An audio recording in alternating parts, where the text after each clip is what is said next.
gudoomiyaha gobolka Sanaag, gudoomiyaha degmada Baran, saraakiisha ciidanka, mas'uuliyiinta kala duwan, taliyaha ciidanka qaybta gobolka, ciidanka booliiska ee qaybta gobolka Sanaag, mas'uuliyiinta iyo saraakiisha iyo waxgaradka dhammaan. Assalaamu calaykum waraxmatullaahi wabarakaatuh.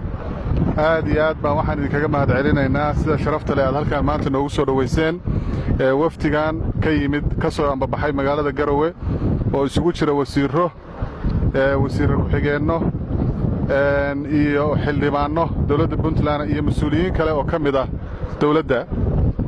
waan idinkaga mahad celinaynaa. annaga safarkayagan waxa weeye safar shaqo aan rabno hawlaha iyo mas'uuliyaadka aad haysaan inaannu idinla qaybsanno.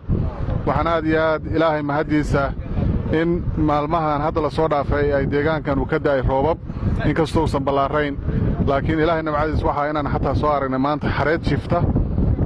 ilaahayna waxaan ka baryaynaa inuu inoo badiyo, deegaanada kalena inuu kugu baahiyo, guud ahaan Soomaaliyana iyo dhulka muslimiintana ilaahay roob khayr qaba u siiyo. insha Allah waa sheekaysan doonnaa, waa wada hadli doonnaa. hawlo badan baan insha Allah rabnaa deegaanka haddii lahayd inaan ka qabanno. isbedelada aad hormoodka ka ahaydeen maamul ahaan iyo shacab ahaanba insha Allah dawladdu waxay rabtaa inay ku dul dhisto horumarka gobolka haddii alla idmo. aad iyo aad baa u mahadsantihiin. assalaamu calaykum waraxmatullahi wabarakaatu.